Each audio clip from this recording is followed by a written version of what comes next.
Distinguished guests, ladies and gentlemen. First of all, let me congratulate IPS on your 35th anniversary. And thank you for inviting me to join this session on revisiting housing. Now, I have quite a thick stack of paper with me, but please don't worry, it's not going to be as long a speech as it might look. It's just that I have to cope with long-sightedness, so the fonts are very large. Let me start by an experience I had in April this year. I received a delegation of visiting MPs from the UK, and they came to Singapore because they were interested to know more about our public housing policy. And I was quite struck by a remark they made, which was, in London, where there are jobs, it's hard to find affordable housing, especially for the young. In places outside of London, where there is more affordable housing, it's harder to find jobs. This is a conundrum that applies not only to the UK, but housing markets in general, where there are few restrictions on buying and selling properties. That's because the prices tend to reflect where people want to live, and people want to live where there are good jobs and economic prospects.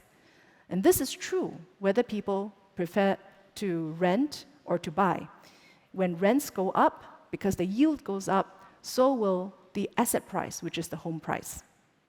People move to and want to remain in cities where there is growth. But they also find themselves spending a large part of their income on housing, either on rent or mortgage payments. A commonly used measure for housing affordability is the ratio of median home price to the median annual income, or HPI for short.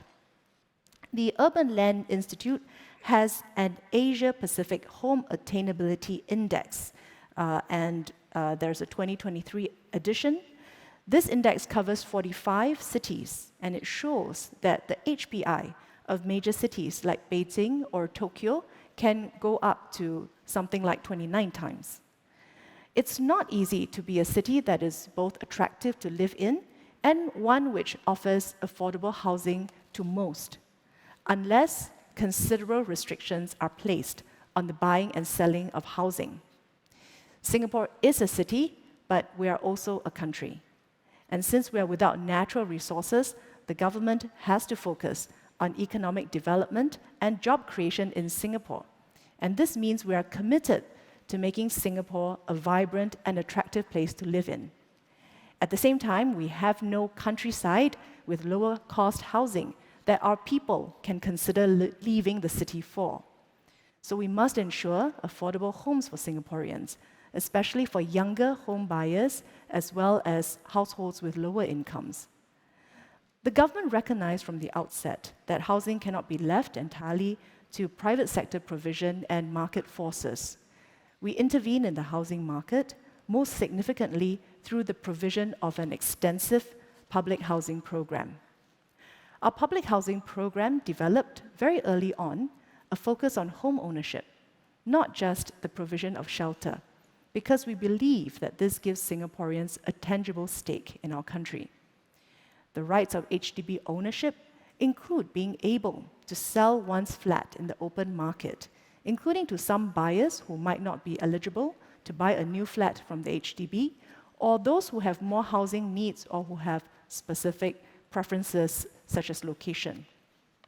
The resale of HDB flats was introduced in 1971.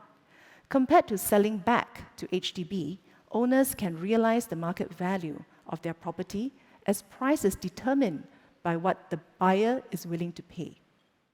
So beyond consuming it as a homeowner has the option of selling his flat to a willing buyer or monetizing it by means of renting out their rooms or the whole flat, or taking part in the lease buyback scheme. Prices in the resale market do fluctuate and may even sometimes fall, but they have generally moved upwards over the past decades in line with economic conditions and growth in wages. This is an important way for HDB homeowners to share in the fruits of Singapore's economic success. It's especially meaningful for those who are no longer economically active, such as seniors and retirees. So our public housing policy is part of our answer to the conundrum that I mentioned earlier in the speech, which is to make Singapore attractive to live in while also offering affordable housing to citizens. It is a two-pronged approach.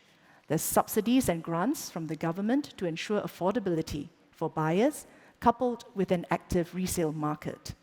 The resale market provides a robust way for determining the value of flats, while new flats are based on buyers' incomes and affordability, not to recover cost.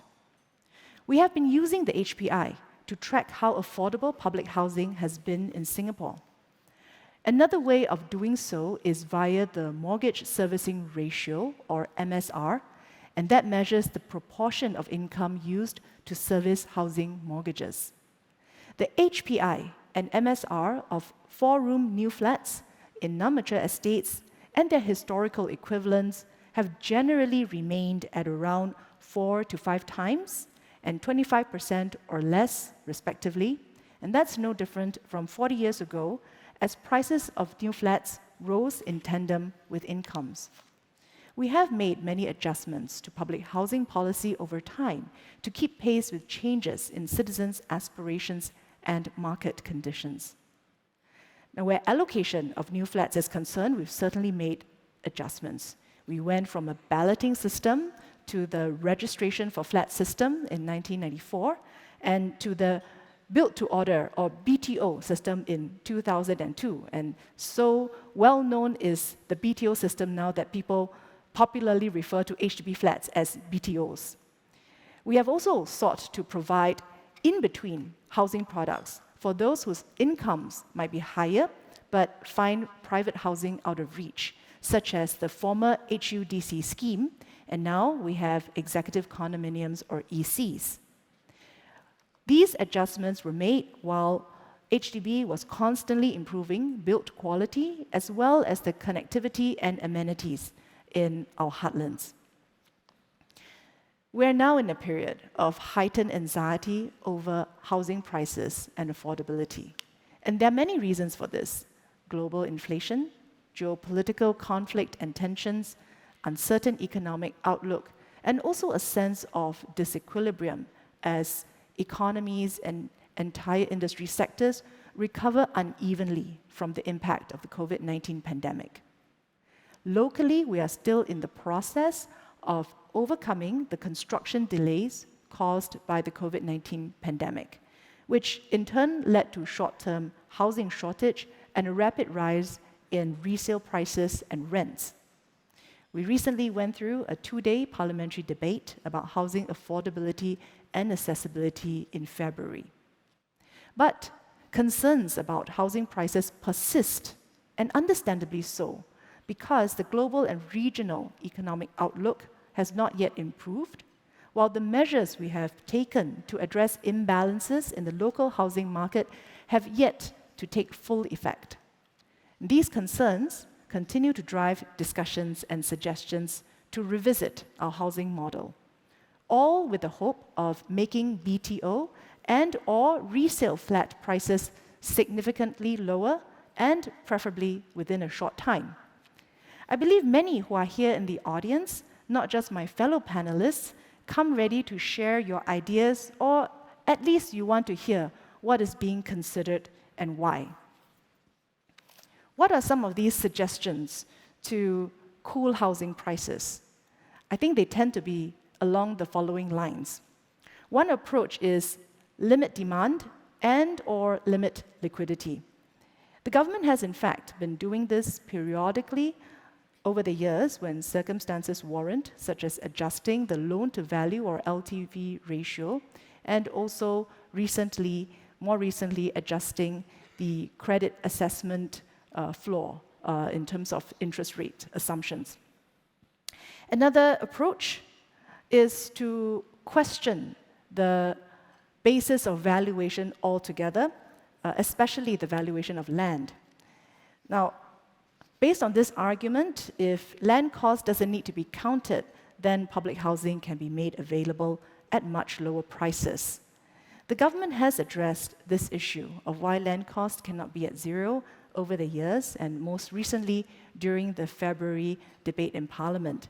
I don't propose to go over this in detail here. But let me mention a third approach, which calls for a review of the balance between housing as a consumption good and housing as a form of investment. Now, this call to revisit the balance between these two roles of housing would, when you come down to it, involve more changes and restrictions on resale and various forms of monetization, again in the hope of dampening prices. There is a most radical version of this, which we have heard from time to time, which is just do away with the resale market altogether, and for people who no longer need their flats, just sell back to HDB. But there are more moderate versions of this, and essentially it's about fettering the resale market in the hope that prices will also come down. And I'm also aware that my fellow panelists, whom we're going to hear from later, I think they've been pondering the question of housing as investment versus housing as consumption. And I'm sure during the panel discussion or the Q&A session, we might hear suggestions for the government to, quote-unquote, move away from public housing as investment. So I'm glad for this opportunity to set out some views here first. Public housing is focused on owner occupation, and this means using the HDB primarily as a home. But there is also flexibility, which is part and parcel of ownership. For example, HDB has relaxed the rules on the use of flats as home offices. And many HDB homeowners have come to view the ability to monetize through renting out of rooms or whole flat subletting and participating in the resale market as important elements of ownership. The government sees no reason to prevent flat prices from appreciating in line with economic conditions because the benefits do accrue to homeowners. But we consider volatile price fluctuations to be undesirable. Sudden and significant drops in prices are clearly detrimental, but we are also concerned when HDB resale prices rise too quickly, because we do need to minimize distortions in the market, such as windfall effects, and I'll speak a little bit more about this later. And very importantly, subsidies and grants, which we deploy to make housing affordable to a wide range of buyers, must be at a level that Singapore taxpayers can afford over the long term. And we certainly discourage speculation. HDB will adjust policies to strengthen the owner-occupation intent of public housing when necessary. For example, investigating claims of BTO flats being sold in violation of the minimum occupation period, or tightening rules on the non-selection of BTO, which we're going to do from the sale exercise this August onwards. Now, the theme for this session is revisiting housing, and I would like to speak about some of the policy parameters that we have been revisiting, because after all, housing policy regularly undergoes adjustments. So let me begin with the windfall effect that I've just mentioned. This windfall effect arises when eligible home buyers who were lucky enough to obtain particularly sought-after units sell them in the open market after the minimum occupation period, or MOP, and then realize large financial gains. There is a large difference between how the market values such flats and what the government prices them at in order to make them affordable to more buyers. This windfall effect causes unhappiness among equally eligible buyers who did not manage to obtain such units in the first place, and motivates even more people to apply for flats in highly desirable locations, even if they don't really need one to live in. Another effect that we were concerned about is the likelihood for highly valued HDB neighborhoods to stratify along income lines, otherwise known as gentrification, once the units start to change hands in the open market after MOP ends. Now, the subsidies that are embedded in the initial prices set by HDB might allow less well-off buyers to be the first owners of such units. But if there's no intervention in the resale markets, then these units may transact at very high market prices that can only be afforded by high-income buyers. And this will make our neighborhoods and some of our HDB heartlands less inclusive. Some of you would have heard about the prime location housing or PLH model that we have recently introduced, and it seeks to address this through measures that include a longer MOP, restrictions on who the owner can sell the unit onto subsequently, and also recovery of the additional subsidy that was required to price the new flats in the reach of more buyers. These PLH requirements did add significantly to the existing restrictions on resale that apply to all HDB flats, and some might consider these to be fetters on the open market. Indeed, we did not take these decisions lightly, but we felt it was important to make these changes to strengthen the owner-occupation intent of public housing and keep neighborhoods as inclusive and as long as possible. Now, the next area we are revisiting concerns housing typologies. Many Singaporeans will be familiar with the HDB standard configurations, whether it is 3-room flat, 4-room flat, or 5-room flat. And these flat types have served the needs of the majority of Singaporeans well over the last 50 years. However, as our economies and our lifestyles evolve, housing aspirations also change. Coupled with an aging population, how we design our flats would need to change. Keeping to the status quo is not going to fully meet the needs of our people. So public housing must continue to evolve.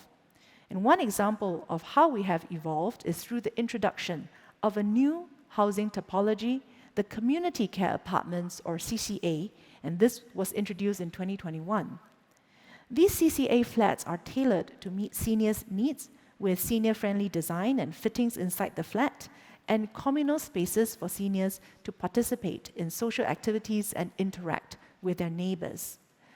But, and this is a particularly new feature of CCA compared to our existing typologies, these flats are bundled with care services that can be customized based on the seniors' needs to help them remain healthy and active as they age. We're heartened that the initial response to CCA flats has been positive, and we will continue refining the model as we gain experience. Our public housing reflects our commitment to be pro-family, but the government is also aware of the aspirations of singles. Compared to before, there is greater demand for housing from singles. As part of MND's housing conversations with Singaporeans, we have started engaging singles, among other groups like first-timers and seniors, to hear their views and aspirations on housing. And they have given us interesting and creative ideas, such as considering how we can meet the needs of single parents better, or designing new flats with more compact personal spaces and larger communal areas in a public housing context akin to co-living spaces. Or could we perhaps enable intergenerational housing, a model that has been implemented overseas? We will take in various ideas as we chart the next chapter of our public housing story. There is another area that we are revisiting, and that has to do with how we think of HDB estates. Our estates are currently classified into mature estates or non-mature estates. To many Singaporeans, this has become shorthand for how well equipped with facilities and amenities a town is and the desirability of having a flat there. We see this being reflected in the prices of flats in non-mature and mature estates, where flats in mature estates generally fetch higher prices. The classification has policy implications too. Eligibility conditions and allocation policies for new flats, such as the proportion of flats that we prioritize for first-timer families, are currently tied to this classification. We know, however, that the distinction between mature estates and non-mature estates is not always very clear. Some locations within non-mature estates feature amenities and connectivity that are as good as older town centers. Conversely, some locations within the boundaries of mature estates may be less sought after because of site-specific characteristics. The government has therefore been rethinking the relevance of the mature estate, non-mature estate classification. This will have an impact on policy because the current classification guides how we focus our efforts on making public housing affordable and accessible. And we hope to share more on this soon. I've shared some policy perimeters that we are revisiting. But even as we do this, there are immediate concerns that the government has been working on, whether it is about catching up on our BTO building program, meeting the strong demand for public housing, or addressing high rental prices. As of May 2023, HDB has successfully delivered over 60% of the delayed BTO projects over the last 2 years. And HDB is working hard to deliver the remaining projects. We're also on track in ramping up on our BTO supply by launching up to 100,000 flats from 2021 to 2025, including more flats with shorter waiting times. We also hear the concerns of younger home buyers who urgently need interim housing before their BTO flats are ready and who feel daunted by the current state of the rental market.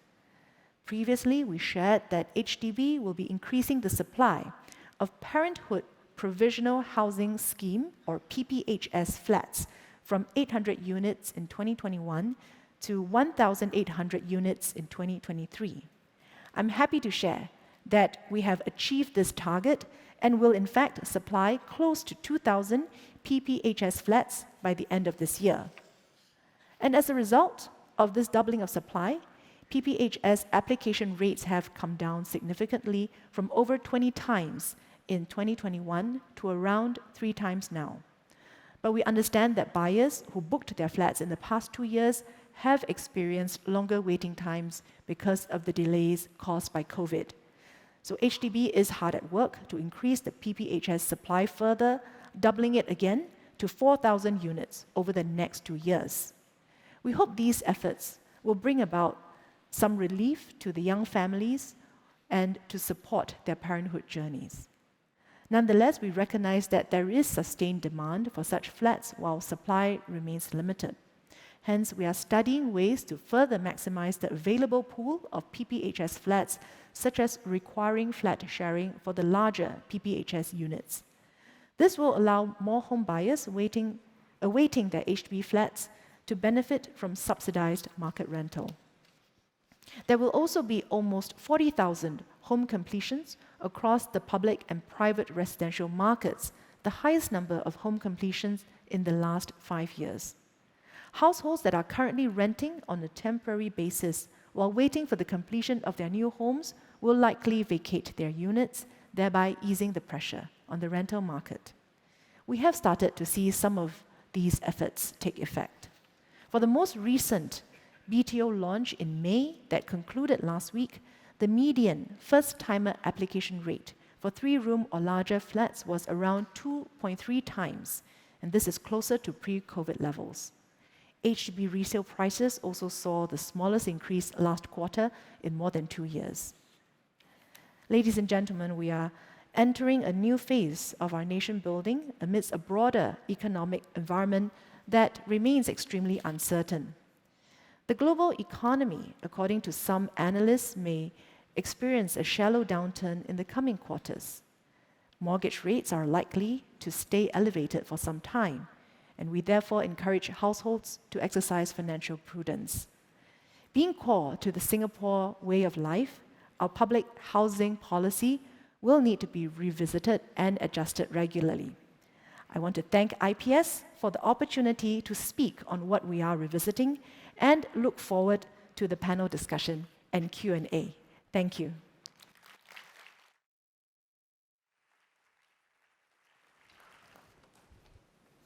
Thank you, SMS Sim, for providing us a very broad sweep of housing issues. We are very fortunate today to have two profs, one in economics and one in real estate, to continue the discussion. So without further ado, can I invite Walter to address the audience? Walter? Sure. Thank you, Chong, and thank you, SMS, for actually laying out the framework of government housing policy and bringing us to where we are today. So I thought I would start my remarks by recalling a quote from a great man, of course, and I'm putting this quote out there because I think it encapsulates two things I want to interrogate a bit in our discussion of public housing policy. And I think the two core concepts there encapsulated in this quote are first, that owner-occupied public housing is what gives Singaporeans a stake in society. So that's one part. And the other core concept is that this shared historic experience of living together in own public housing is what is going to give Singapore society its roots. Okay? So why do I talk about that? That's because I want to outline today how our shared historic experience of public housing has actually created somewhat of a paradox today, which is that we have a very successful, high-quality, owner-occupied public housing program, but that program is also frequently criticized by Singaporeans for failing to meet their expectations. And so to understand these expectations, we have to understand a bit about where these historic economic contexts actually come from. And that's because most of us don't make judgments about our economic and social conditions in a vacuum, right? What we actually do is we think about our experiences in the past and we judge what's happening to us today using that context. Even experts do this. For example, central bankers who live through very high inflationary experiences are actually much more hawkish on inflation, even though they're actually experts. So this affects all of us. Okay? So I thought I'd first start by taking us through the shared historic experience of how public housing transformed the quality of housing for Singaporeans. Now, the earliest census data we have on this is from 1970. The census before that didn't really capture housing, although Goh Keng Swee's earlier social survey of Singapore did look at it. So in 1960, about 9% of Singaporeans lived in public housing, according to HDB, which was set up in that year. And you can see that in 1970, most Singaporeans lived in crowded, lower quality housing. The public housing program was just starting to ramp up at that point. Okay?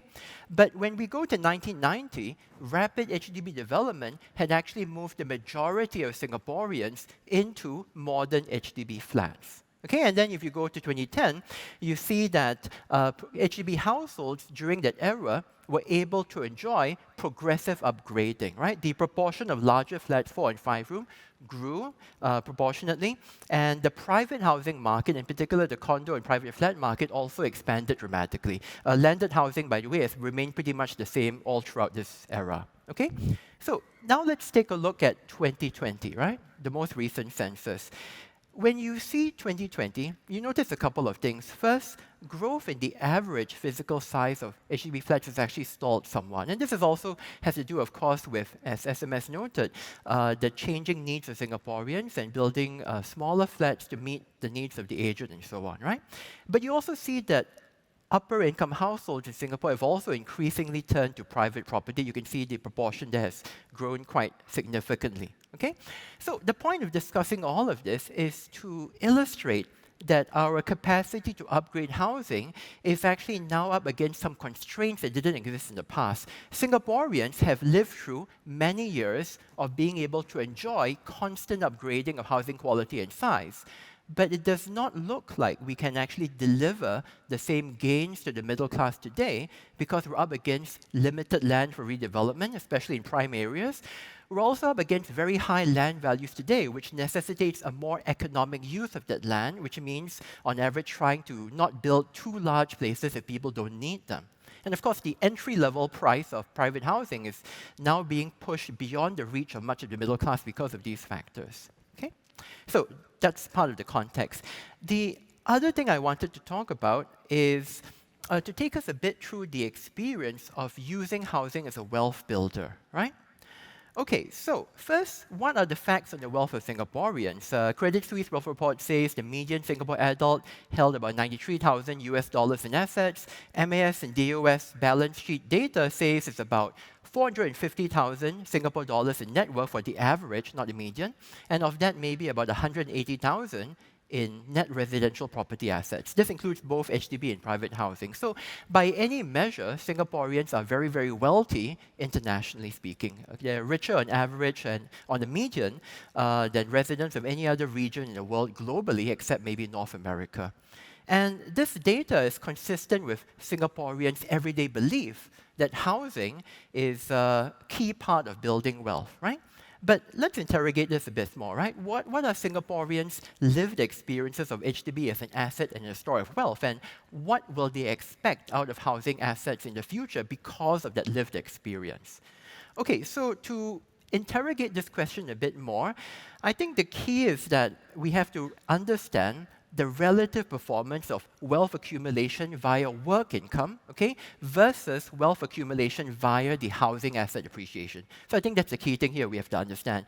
And as a basis for this exercise, I'm going to be looking at median income growth versus HDB resale price growth over the last 20 years. I would have liked to look beyond this, earlier than this, but good data isn't really that available on that.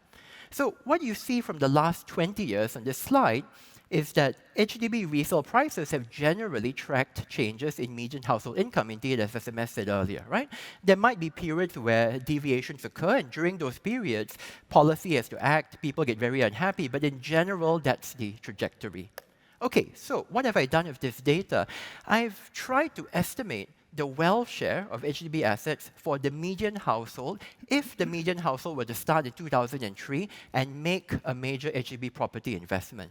And so with this simulation, the idea is in 2003, your median household buys the most expensive BTO flat they can afford, which would be about a 5-room flat priced at around $250,000 back then. And they don't use grants and discounts because they just want to examine the pure equity value of the flat without any additional government policy for now. So the affordability is going to be based on taking out a 20-year loan at the 30% mortgage servicing ratio and at the HDB concessionary loan rate. Now, besides investing in the house, the other thing the household is going to do is they're going to enjoy great gains in their median household income over time. And we're also going to have them invest their remaining private savings in a risk-free financial asset, which earns the standard CPF retirement account rate, okay, 4% per annum. Okay, so what's the result of this exercise? Well, if you look at the red line, which is the HDB equity value of that 5-room flat that they bought, you can see that at the end of this 20-year period, they've paid off the flat, and it's worth maybe anywhere between 46 to 72% of their household net worth. Okay, so that's the punchline out of this. What are the other lines in here? Well, the blue and purple lines represent their private savings net worth, okay? The difference between the lines is that one of them, the purple line, assumes that they put their money, their private savings money, into their flat, and the blue line assumes that all of their private savings is available for financial investments. Okay, the reason for that is it's pretty hard to disentangle how much of private savings actually goes into housing investments. But basically, the estimate is it's going to be a sizable chunk of your net wealth after about 20 years, okay, 46 to 72%. So that, I think, in a nutshell, is the lived experience of housing wealth, right? My estimate is it might be 42 to 72% in this simulation, but that actually corresponds quite nicely in some aspects to estimates elsewhere, Credit Suisse or MAS DOS, which puts it at about maybe 40 to 44% or so. Okay? So why is housing so favorable for wealth accumulation? Well, basically because housing investments allow you to get very high leverage at very low cost, and it's a very safe asset to invest in Singapore's context because there's a strong political interest in stabilizing the housing market, unlike maybe other financial assets. Okay? So I think the lived experience of Singapore households is people have successfully used housing to accumulate wealth. So let's return to the question. How does our shared experiences, right, shape what we want out of housing policy in the present and in the future as well? Over the last 60 years, generations of Singaporeans have experienced huge upgrading in the quality of housing. They've also enjoyed significant wealth accumulation through ownership of HDB flats and private property. But because of these successes, I think there is a sense that expectations have now been set up to be unsustainable and people want something out of policy that is fundamentally contradictory, right? Singaporeans want affordable and accessible housing, but they want housing to meet their aspirations for upgrading. They want it to meet their aspirations for wealth accumulation, and policy cannot actually meet both of these objectives simultaneously. Okay? And arguably, because of this as well, housing wealth is increasingly a source of inequality, and it's also very hard to monetize for retirement. So in the last minute or so, I just want to talk briefly about what we might want to do in terms of revisiting housing. And I think the basic questions to ask here are, is it desirable that public housing provides a stake in society through this implicit promise of asset accumulation? And is this financial stake from public housing too important compared to the value of community and compared to the values of equity and access to housing? So just very briefly, I wonder if policy might want to consider de-emphasizing housing wealth accumulation through adjusting the tax system, which currently privileges housing investments maybe a bit too much. Whether we want to maybe shift away from a capital upfront subsidy system towards perhaps subsidies for the use of housing, whether we want to broaden access to desirable public housing even more, even if it means shifting away from this model that you have to own and invest in public housing to live somewhere.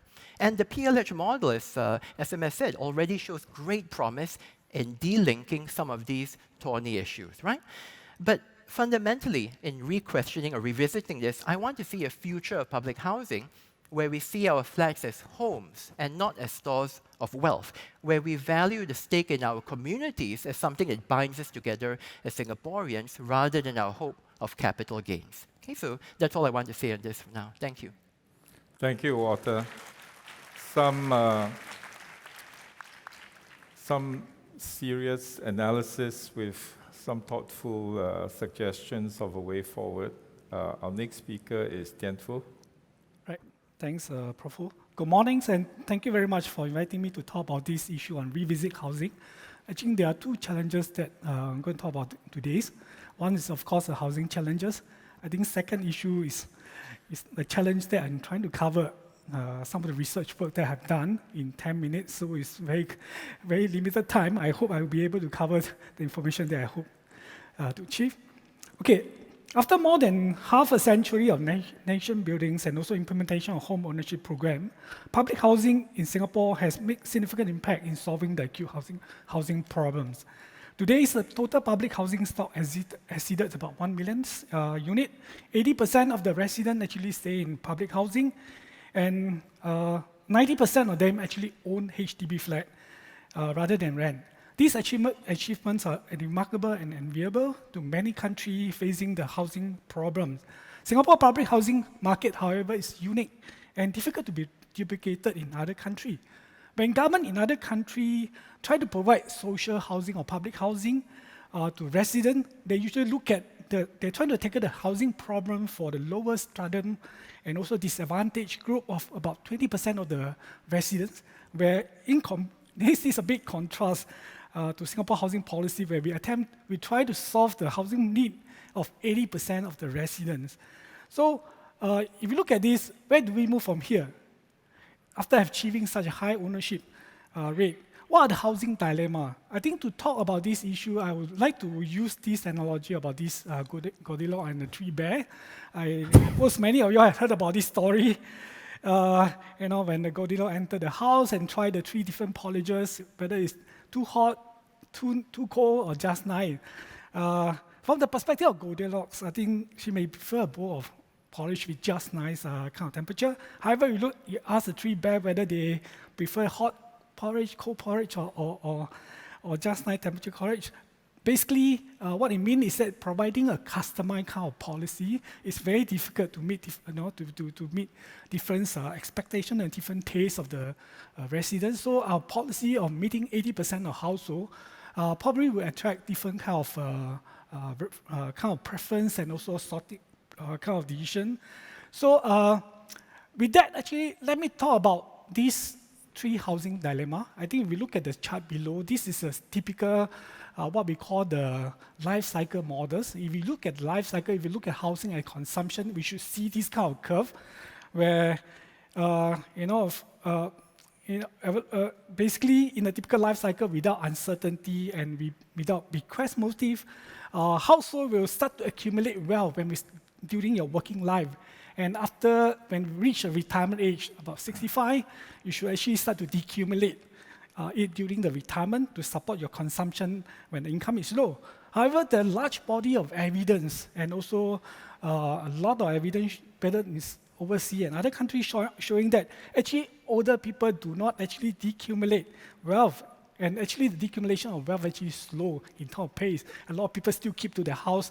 And this is a particular case what we call, if you follow this life cycle policy, then households should aim to die with zero wealth, in other words, NPV zero. But many evidence showed otherwise. This is typical puzzle, we call it retirement saving puzzle in economics. So I will look at this policy, this dilemma by looking at these three cohorts. If you divide them into three cohorts broadly, younger cohort, middle-aged cohort, and those elderly cohort. And what are the dilemma they face?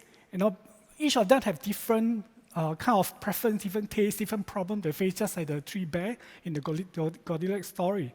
So what do they actually, problem they face, what the dilemma? The younger cohort, those who have not bought a house, they will be asking the question, how do I keep the price affordable? Will I be priced out of the market? How about those who already have their flat? How do I preserve the flat value? If you look at these two cohorts, again, there are also tension between them, between those who have not got a house and those who already have the house. I think the tension is between how to keep this balance between keeping housing affordable on one hand and also making preserve the housing value. And the second question you may ask is when this younger cohort move into their middle-age stage, they will ask the same question. Will my price increase at the same rate as my parent years? Because their parent bought a house at much lower price. Whether they will probably ask this question, like if a summer is, why do my parents have a bigger house than what I have today, even though the flat size may not change? And then the third question, which is more critical, is for this group of household, how to balance the retirement need and also the bequest motive. I think if you follow traditional life cycle, as mentioned just now, they should accumulate wealth, they should monetize wealth and to support the retirement need. But in most of the instances, actually, we do not see this decumulation to take place. So what are the implications for this housing policy? What are the challenges? And as an academic, when we do the research, we don't try to put the cart in front of horses. I may not have all the answer to all these questions, but I try to share some of this evidence based on what we have done. Try to uncover some of the puzzle here. Basically, if you look at this, I think same like what I have shown earlier.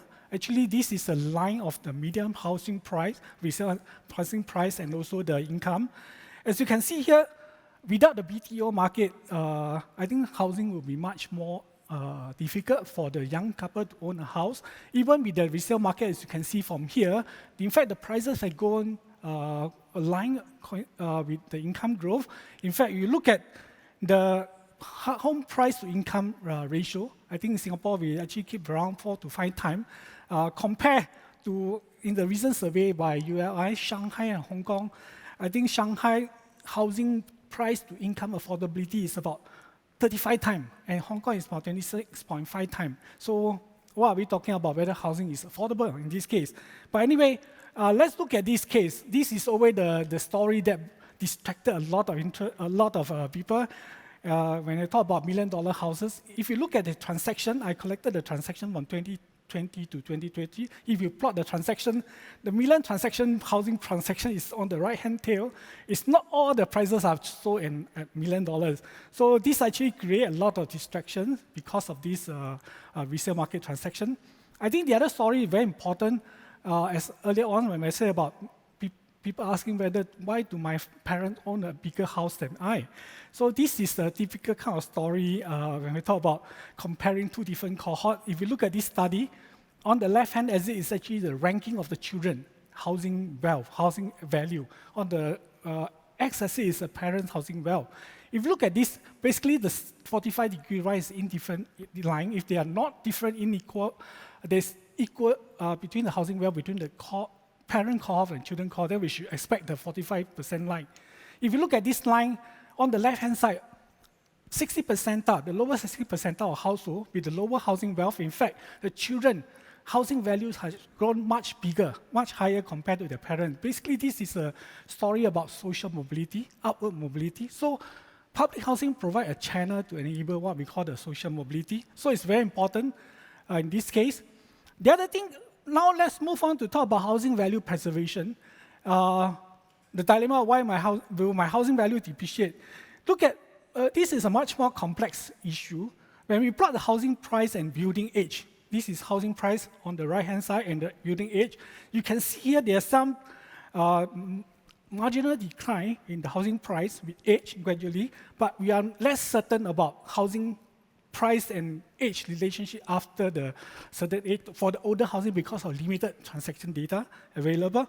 However, what causes the housing price to decline? There are two possible factors that that may affect the price decline. One is what we call the functional obsolescence, is depreciation. The second factor is what we call the decaying leases.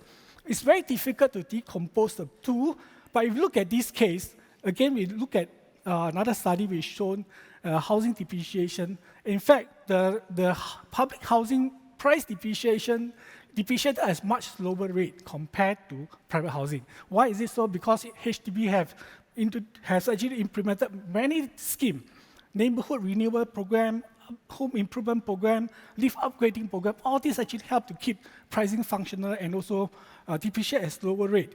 I think the issue becomes more critical when we look at what will happen if the housing lease when the housing age reaches about 70 years, when the balance leases is about 30 years. This is something that we need to really think about this question more critically because it's very difficult then to segregate the impact between depreciation and decaying leases.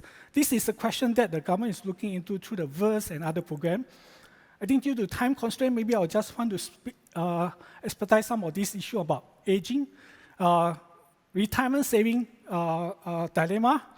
Why are younger, if we look at this, again, the buyer age and the building age relationship, we do see a positive correlation between the buyer age and the building age. In other words, the younger buyers tend to prefer newer houses compared to the older one, but we are not very sure for those older ages, older households after 45 years and beyond, because in this case, if the life cycle model prediction is true, then we should expect this older household to actually choose older housing and decumulate some of the wealth. But we do not see that the relationship in this case. And also, we look at the housing wealth in this case.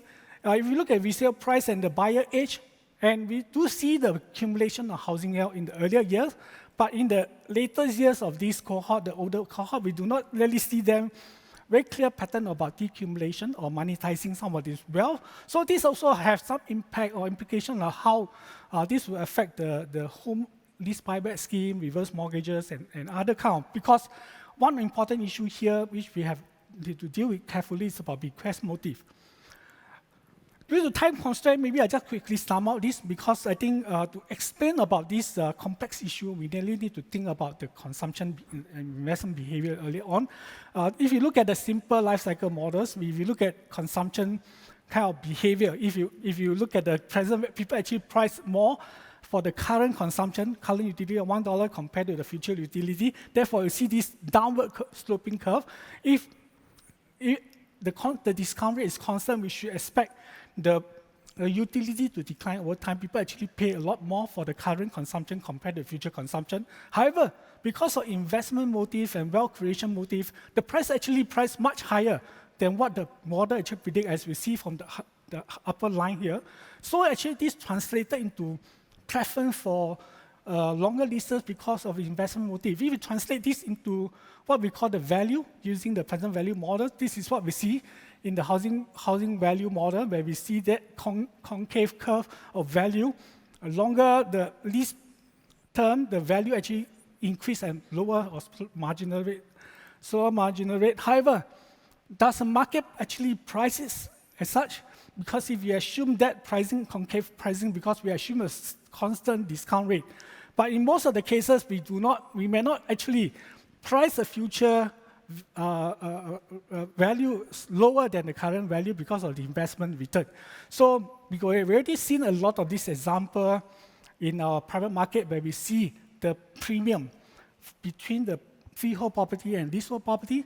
If you follow the curve, the difference between the freehold and leasehold property should be around 4% because of the ballast curve if you use to estimate this. But if you look at actual empirical data, the private freehold property actually traded between 10 to 15% higher than the leasehold property value. What explains that? Basically, one of the reasons is actually people have lower discount rate or expected rate of risk discount for the very long-term kind of leases. So with that, actually,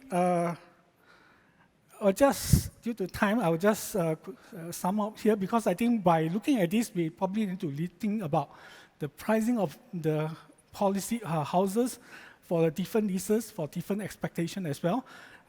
Because the chef, may get it wrong if he just cook the porridge with the assumption that everybody will want to have a hot porridge. So with that, I'll stop here. Thank you. Thank you. Thank you, Tien, for breaking the housing question into different cohorts and helping us to understand what the challenges are for each cohort. We are now open for questions from the floor.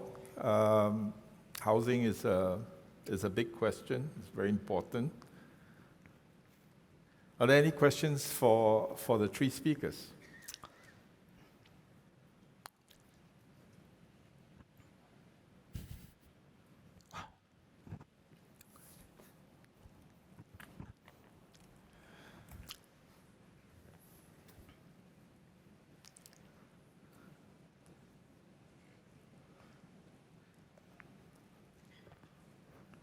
Chong, there's somebody over there. Yeah. I'm sorry. Please go ahead. Keep your questions short, please. Sure. Since there's no one asking. Yeah. So I'm Eun Yang from Ngee Ann Polytechnic. And my question is about balancing the need for using housing as a device for social mobility versus home ownership. Because as the speakers mentioned, right, housing serves as a form of social mobility for Singaporeans, especially those who are a bit lower income, and also that the government's main intention is for home ownership. So how do you actually balance these two very important aims in terms of designing our housing policy? Yeah, and of course there has to be a compromise between the two, right? We cannot have asset appreciation while also maintaining that everyone has to have a home for their own needs. Who wants to take that? Would you like to invite our panelists or experts to share some views? Tien. Okay. Okay. I shown earlier on about the result where we show that those people who live in the 60 percentile household, actually their housing value is higher than the parent. In other words, there's some social mobility. In fact, in Singapore case, because I think this social mobility has actually very much driven by the economic growth, we don't expect all the housing will increase value without strong fundamental. I think it's really the effort of HDB and also the economic growth actually play a very important role. And I think about this issue of balancing between home ownership rate and we talk about social mobility, or rather I call this wealth accumulation. It's very important in terms of pricing of this. I think if you price it incorrectly, like just I mentioned at the end of the slide, if you didn't get it right, in other words, if you have the S-shaped kind of curve instead of the concave curve, usual concave curve, I think that may explain why people find the prices for short-term leases are much more expensive because the consumption prices are higher than for the shorter leases, and then the future price appreciation much higher compared to what the model predict. If that's the case, then when we use the usual concave kind of present value model to predict the price, this will drive the behavior in terms of balancing between consumption and wealth accumulation. Therefore, I think we probably see a lot of these problems when you introduce shorter leases. Why shorter leases are not popular? Is it price incorrectly, or is it the behaviors of this expectation that, for future price growth that drive people preference? Yeah. So I have some observations, I think, maybe to offer on this. First, I think in the early part of our development, and I think all of us have alluded to that, I think it was possible to have both, right? Social mobility and home ownership. And the reason for that, of course, is that the key innovation, really, of a public housing program is to take resources in surplus land and convert them into high-quality, affordable public housing, which is something in most other cities and countries were not able to do for one reason or another. So you can have both mobility and home ownership back then. I think what I'm trying to point out, right, is that you're reaching a point where achieving both of those gains at the same time actually gets increasingly troublesome or difficult because there is less and less ability to basically take, you might say, surplus land or unused land and just, convert it and then give it to Singaporeans and let them level up that way. Increasingly, it's about making trade-offs now where you have to choose, okay, is it going to be a forest, is it going to be an industrial estate or a housing estate or what, right? So that's one part. I think the other part I would suggest, right, and this is in line with revisiting housing, is that perhaps we also need to think a bit more carefully about moving away from a conception of social mobility that inevitably involves ranking, right? Because when we say social mobility, of course, all of us have in our heads, okay, we want people from the bottom groups to level up. All of us want that. But what we're uncomfortable with thinking about is that, okay, if they level up, that also means at some point that some people in the upper groups get displaced. And when you're talking about a resource which is fundamentally limited like land, that displacement does happen. You cannot walk away from it, right? I showed you earlier that the landed housing portion in Singapore has in fact shrunk over time, and that is because the absolute number of landed housing units is pretty much static in Singapore. It doesn't go up. And so there will be displacement of that, right? And that means that I think the way forward is not think about mobility in terms of, I'm better than you or worse than you or whatever. It's about how do we give everybody adequate, affordable, and good quality housing that meets their needs well. I mean, I think that's the way we have to look at it, hopefully. Yeah? I think Prof. Singh as well as Prof. Theseira have put their points across very elegantly. And I'd like to go back to the question that our student has raised, which is really about how we balance these objectives. I think it was Yang. And in terms of home ownership, that remains a core focus. And the social mobility that the two professors have talked about, I think that's really more a function of expectations that have developed among Singaporeans over the years. And I think that if we were to define it very rigidly in terms of, say, the floor area of the flat, I think this is something that does need to be revisited as Singapore matures. In fact, I've shared just now, also in my opening remarks, that as we develop as a city and as a country, actually more and more of our towns are going to be mature. The lines already are blurring between what we have today defined as non-mature and mature estates. And so I think the way we define success, the degree to which we define a person's success and peg it to the type of home we live in, and then the way in which we think of the hierarchy of desirability amongst different homes, I think that would change because the offerings to Singaporeans will be different, especially as we plan our towns better, as the amenities and the conveniences of living in different parts of Singapore, I think the differences are going to narrow over time. So that, I think, requires a rethinking of what is meant by social mobility. But in the meantime, government focuses on owner occupation. That's what we focus on. And as I've also shared, owner occupation, really you think about it, it's actually a hyphenation of two words. So there is the treating the flat as a home, and also there are flexibilities that come with ownership. And that's also something which we honor. And we want to make that available to our flat owners.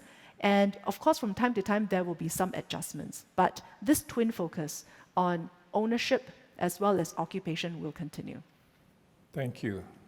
There's a question, please. Hi. My name is Stephanie Yuan Theo. We've been talking about wealth accumulation, social mobility, and the availability of public housing, which is important. I'm wondering whether that is really, those twin parallel motivations is really a sacred cow that we at some point need to decouple and maybe kill. Singapore is becoming an international hub. That means not only that our foreigners coming into our country, it means our young people are moving out. A lot of young people, their social and family values is changing as well. A lot of them just don't want to get married. They don't necessarily want to have children. If you only have housing for those who are singles once they're 35 and above, it means that if it becomes impossible for me to own a place, the only place I can afford to own would be an HDB, and I'm not eligible for that until I get married. And the question now is not, will you marry me? It's, I BT oh my. So if that is really the question, then you leave me no choice but to go and live someplace else. And then the world becomes my oyster. How do we make sure that we keep people in Singapore, or we keep people wanting to come back to Singapore after 5 or 7 years? And I think maybe we should really focus public housing on the housing aspect as opposed to the wealth accumulation aspect. As SMS said, that should really just be a byproduct. But I do think that we should really look at, while we say, yes, principally owner-occupied, should we be looking at some longer-term leases for young people who might want to live in a sort of co-living environment, as they develop their careers and eventually want to own something? Please. This question has come up from time to time, and I think it does reflect some changing preferences amongst the young. And also, I think there was, prior to COVID, a period where to some of our more successful young people, the level of rents was such that they could contemplate a different lifestyle, perhaps renting on the open market and living apart from their parents for a while. Now, we already have a rental market. We understand right now that there is pressure, but as I've shared, this is going to ease. The question, I think, from a policy perspective is, should government come in to provide or get involved in subsidized rental for families or for individuals who might not actually be facing financial difficulties, but who would like to rent, but they want a bit of help from the state. And I think then this is a question of, do the subsidies work best in coming into this area, or should we focus that on owner occupation? And I think so far we have been focusing our subsidies, our grants, on helping Singaporeans buy their home, helping them onto the home ownership journey. And as for rental, we have been focusing that subsidized rental on the smaller number of households who have difficulties. So that's how we have been prioritizing our limited resources. And of course, this is something which does come up in our housing conversations. It is something that we've been hearing. Now, and it is something which we will consider views very, very carefully, but I've explained the reason why our priorities are the way they are for now. So I think the reasons themselves are also compelling. As for the aspirations of singles, this is also something that we've been hearing from, and in fact, we have over the years relaxed restrictions on singles who wish to purchase homes. And we have, for instance, expanded the range of resale. Now there's no restrictions on what type of resale that singles may buy, eligible singles may buy. And also we've opened up, although in a more restricted way, BTO purchase for singles. And this is something which we will continue to hear from singles on. And we do have to calibrate quite carefully, bearing in mind the overall demand for housing. Do you want to? Thank you. Any additional comments from? To address the issue about consumption and wealth accumulation kind of trade-off, I think we look at the historical data between housing age, building age, and also housing the buyer age. In fact, we do see that there's a preference of this upward sloping for younger household. In other words, this younger household, if you just purely look at consumption, they should prefer shorter leases. But I think we look at the historical data, a lot of these younger households, they still prefer to have a longer leases. Therefore, we see this positive correlation between buyer age and also the building age. But for the older retiree, senior people, they actually should consume less and think they should be downsizing, but we do not see that behavior, because if that's the case, then we should see a lot of them should downsize or convert their wealth into the shorter leases or older houses. That coincides with the policy about home for life kind of policy, where we can buy a house where you can live up to 95 instead of buying a brand new 99-year lease. I think it probably have a lot to do with the pricing. If we price correct, maybe we can actually change people's behavior.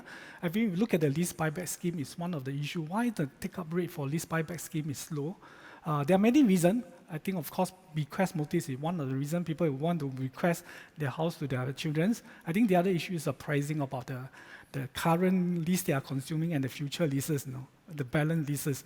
So I think this may require a lot more re-examination into this issue as well to change or to drive the behavior. Okay, so I think there are maybe two factors behind our current housing system policy, which is obviously structurally favors traditional families, right?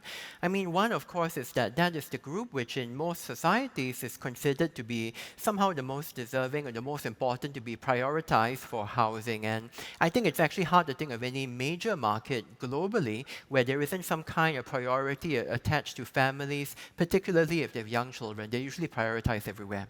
The other factor, of course, maybe a bit more implicit, is that by setting or creating a certain policy framework, you wonder whether you could get an outcome, which is what you want, and the outcome that what Singapore wants, of course, is to have more families with young children, right? That may be more explicit or more implicit, it's up to you, but that's actually part of the policy as well, although it's an empirical question as to whether it does actually encourage fertility or not. But to take a step back, right, I do think that it is worth thinking about. I agree, I think it's worth thinking about whether the housing system meets broader and maybe a new conception of social objectives. If it is the case in Singapore that younger Singaporeans want to be more mobile, if younger Singaporeans want more privacy, if they want to remain rooted to Singapore, but they feel they can't do that right now because they're not eligible to buy public housing and they can't afford to rent an open market and so on, I think it is worth thinking about whether we need to revisit some aspects of how we think about our public housing subsidy systems. But in doing so, I think we have to be careful at first. We don't deprioritize somehow families with children because that remains very important. And second, I think it would be important to think about ensuring that people don't, you might say, unfairly benefit from this, right? So, for example, right, if I were to redesign the system to give people more subsidies for using housing rather than just buying it, I would also have to make sure that somebody who gets to take advantage of that over a number of years doesn't then get the same benefit as a family when they eventually do decide to buy housing. So I think working all this out and giving people affordable housing while not breaking the budget, I think is the critical thing. But I would, I would be in favor of rethinking this a bit, lah. Yeah.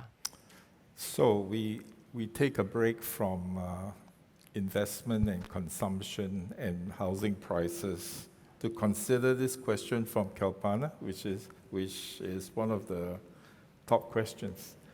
The The question is, are there plans to implement policies that encourage more mixing between locals and foreigners? So here's a question on social integration, diversity in neighborhoods.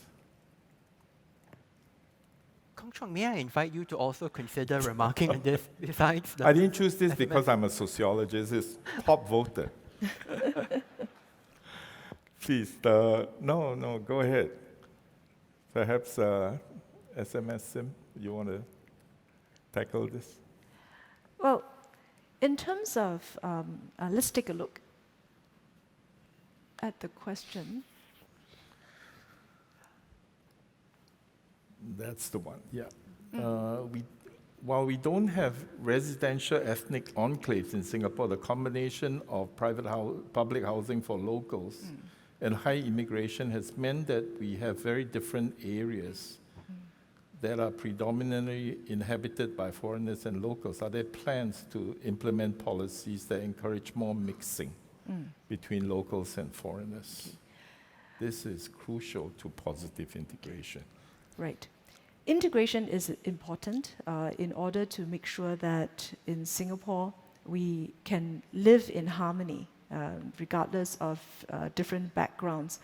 Now, when applied to the public housing context, I think that we have to be very mindful that there is a fundamental distinction between the public housing market, HDB, as well as the private housing market, because in HDB it is part of our subsidized program to help Singaporeans own their homes, and this is why foreigners can't buy HDB.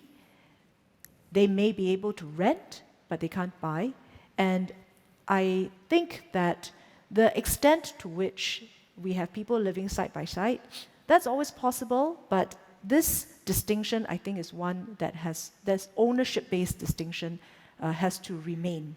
And I think I will keep it as that, but of course, Kalpana may have other measures that she's interested in finding out more about, and perhaps she can raise a follow-up question. But I think this is the most important distinction to bear in mind when we talk about the role, or where foreigners and locals live. We don't stop foreigners from renting in our HDB, but ownership, there is a clear distinction.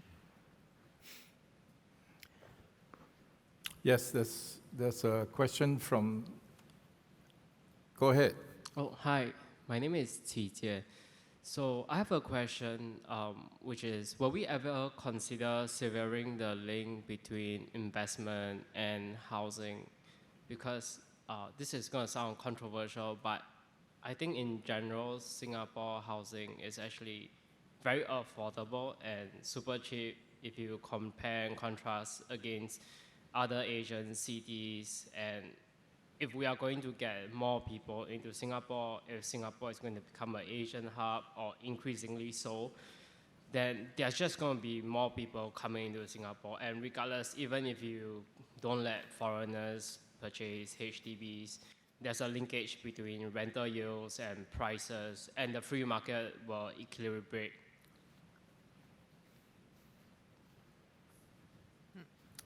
So, decoupling investment and consumption. Yeah, I'm happy to take this, but perhaps I give the opportunity to the two professors first.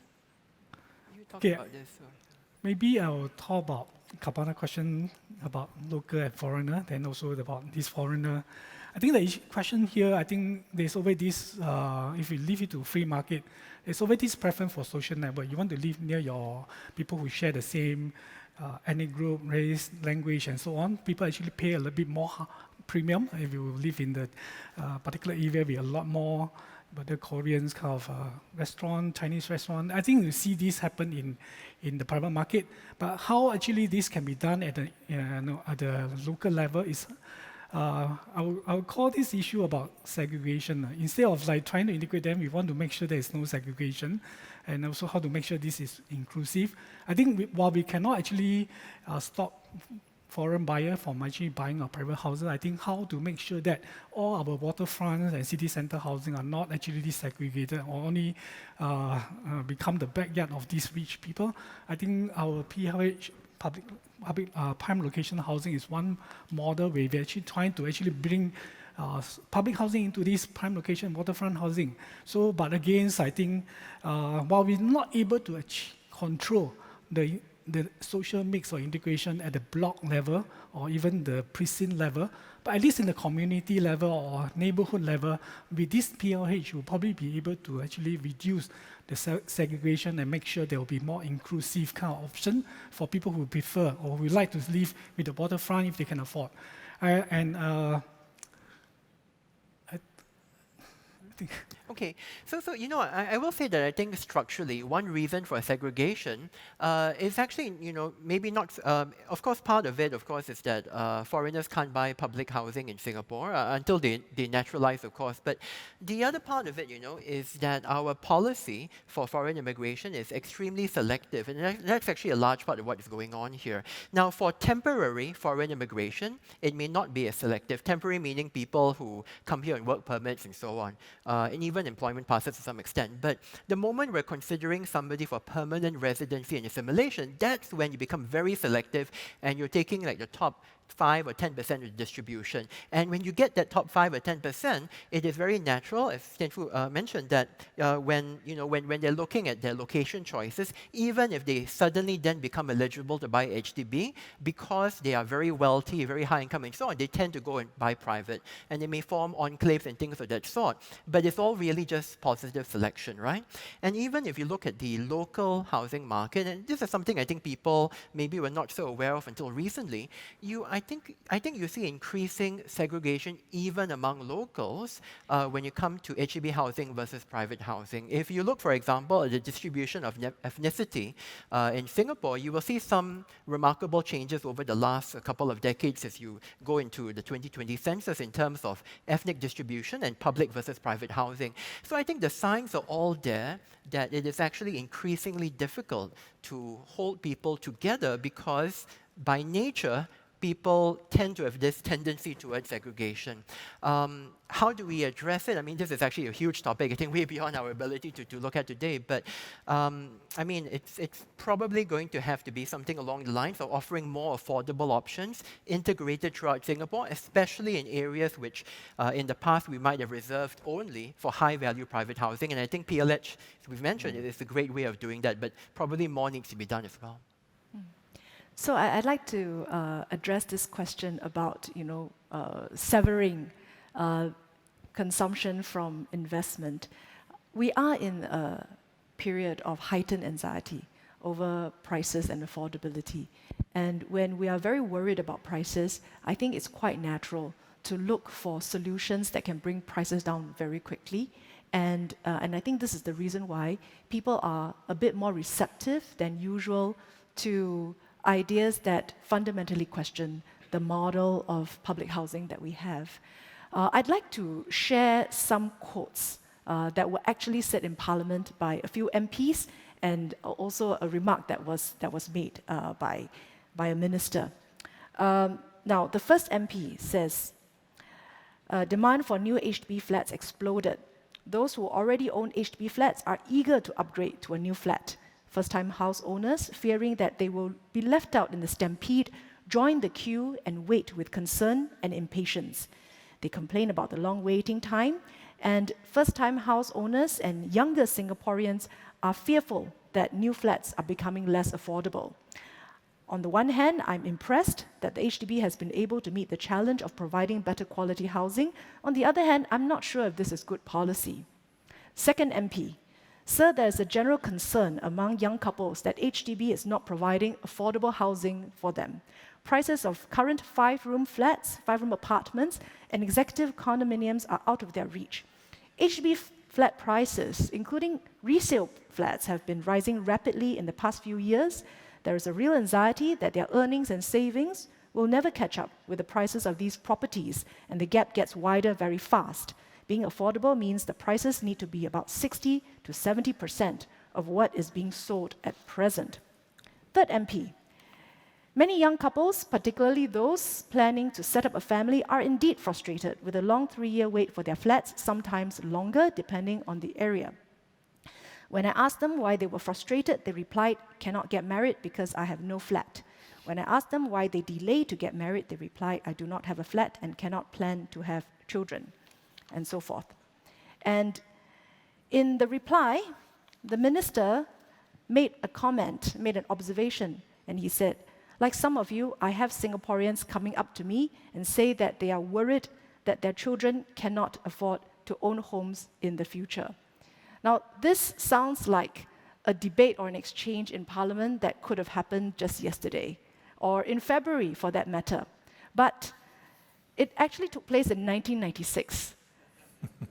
And the 3 MPs are now retired, and the minister was former Minister for National Development, Mr. Lim Hng Kiang.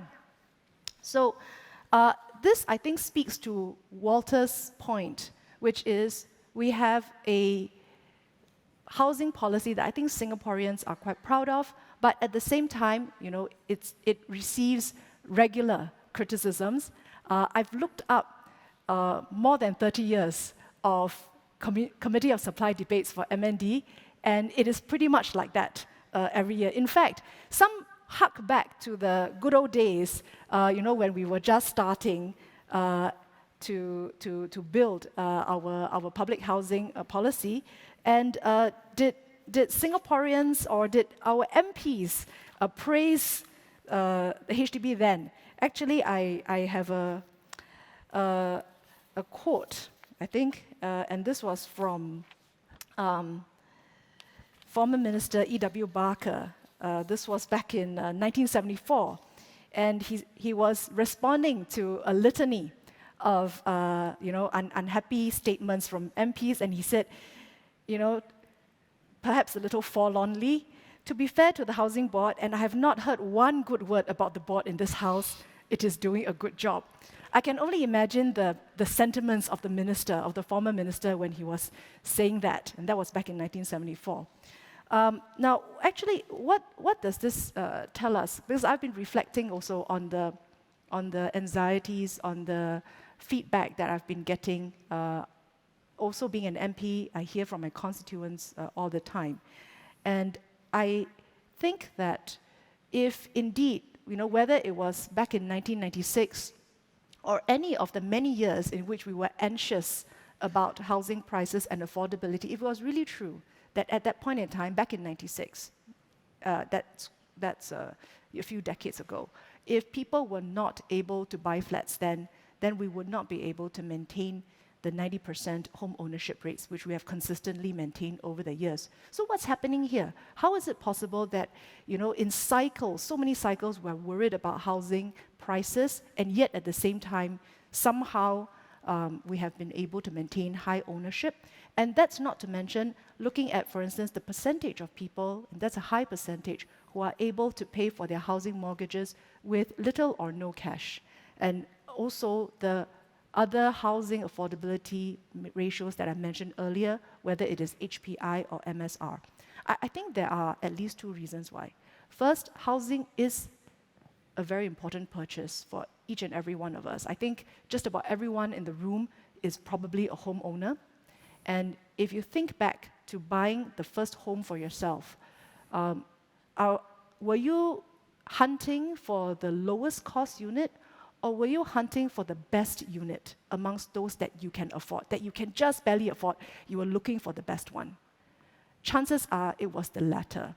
Now, we urge financial prudence, but I think it is human nature for homeowners to buy the best that they can afford. What does this mean? This means that we're not really going to notice the more affordable options if those more affordable options are not attractive to us, but we will be thinking all the time about the units that we can probably just afford, or maybe even stretch a little bit to afford. But when we've bought the unit, we've lived in it for a while, and over time, I think the general experience of Singaporean households is that incomes will rise gradually.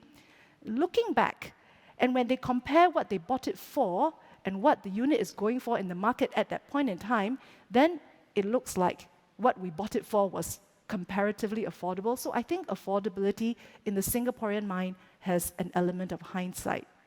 There's a second reason why I think it is so, which is that while we do seek to make our HDB public housing affordable, we have to also bear in mind that it is for 80% of the population. And the income range for the population, for 80% of the population, is actually fairly wide. So what this means is, if you look at the range of flats that's available at every launch, now if you are a buyer who has above average income, very good income, you might look at the launch and think, well, quite a lot of units, maybe even all units, are within your housing budget. But if your income level is not quite there, well, you're going to look at a launch and you're going to see some units that are within your housing budget, and you're going to see some units that are beyond your housing budget. And the units that are perhaps beyond the housing budget of such a buyer, I think they do tend to be the very eyeball-grabbing type of flats. The very desirable ones, they tend to be the big flats, large flats in the mature estates. And I think this is what drives conversation, and it is something which I think then helps to explain why we have what Walter has very elegantly explained as a paradox. Now, so I think that knowing that this paradox has been with us for many years, then I think when we analyze what's happening, we have to ask ourselves, is the system broken? If the system is broken, we have to fix it. We have to repair it. That's very clear. And the government would have an obligation to do that. But if it's something that is cyclical, and in this case, I think we are all very clear that we are in a crunch because of the inordinate delays caused by COVID-19, and also the impact that it has had on people who, because of urgent need, then they move to the resale market, and then that causes an increase in resale prices as well as rents. So I think we understand the causes for this. And if this is cyclical in nature, then I think we also know what to do, which is we have to increase or make sure that supply grows in tandem with demand. And that's exactly what we're doing, and we're starting to see the effects of that. And taking a historical perspective, we should note that the quality of housing and the quality of neighborhoods and the quality of transportation and different kinds of amenities within the neighborhood, the HDB neighborhoods, have improved drastically. And for that, I think we should thank the HDB.